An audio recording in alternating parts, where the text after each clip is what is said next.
IFS is a company targeting Africa as a key growth market. Company CEO and President Alastair Sorbie joins us now for more. Morning to you, Alastair. Welcome to our JSE studio. I think it's the first time you've been here. Yes.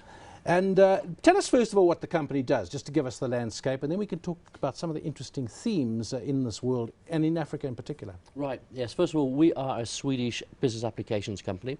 We're global. We operate in about 60 countries worldwide. We have about 2,000 customers across the globe, and we've been present in South Africa since 1999. So we have a long established presence here, but we're right now looking for opportunities to grow that because we think there's a great opportunity in Africa, but especially in South Africa for us. Alastair, what's changing in the world? You have been in South Africa for some time. You're looking at the rest of the African continent, but what have the trends been like throughout the years? What's the Internet of Things now? All right.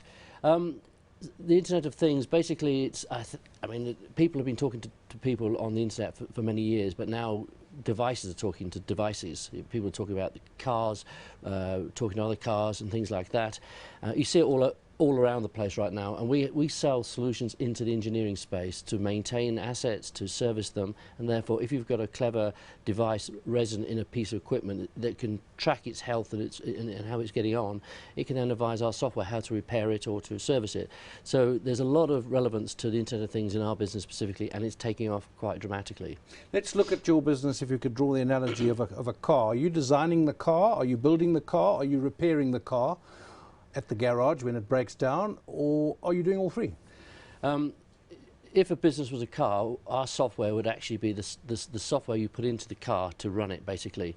It would basically fuel it, it would check it out health-wise and make sure it was running the whole time. So in a business, we are the backbone of a large organisation. Our software runs that business. How are you rolling this out across the African continent? Where is your next footprint?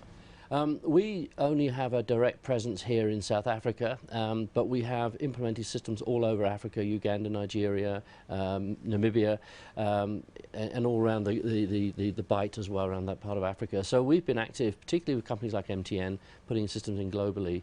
It's a challenging market, certainly, but we've demonstrated our ability to do that under difficult circumstances.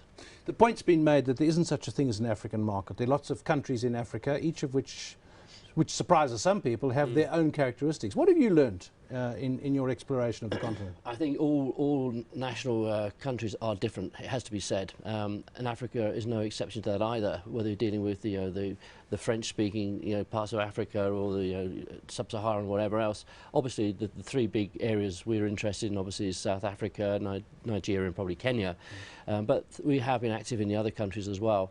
And I think we also look for local partners to help us in these countries who've got local feet on the ground and understand what's needed in those countries. That must be quite something, the pioneering work of going in and saying, looking around and saying, now let's try and find someone to work with us. Yes, I think what helps us is that many of our multinationals around the world have interest in exploring opportunities in Africa particularly, whether in the oil industry or in the sort of transportation industry. They see Africa as an obvious place to invest, so they come into Africa and ask us how we can help them. And of course when we start to generate activity in a country, then the local partners can say, oh, we'd like to be part of that opportunity as well, so that draws the partners in to work with us.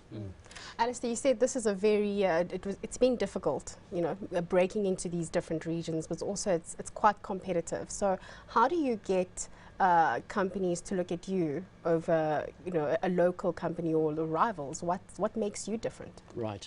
I think most of the companies that we're selling to are large multinationals in various countries or large government establishments in a country. They tend to favour more international software players like the SAPs, Oracles, Microsofts. So therefore we have to differentiate ourselves against those players rather than the small local guys. And when we do that, we do it on the fact that we can implement quicker, more reliably, because if you've got a country struggling with challenges of economic issues, all manner of things, they do not want to have a software program that's going to take 3 years to be realised. They want something quick, effective, get in and get on with it. And I think we've got a very compelling story in that respect. We can do that. That is Alastair Sorbie, he's CEO and President of IFS.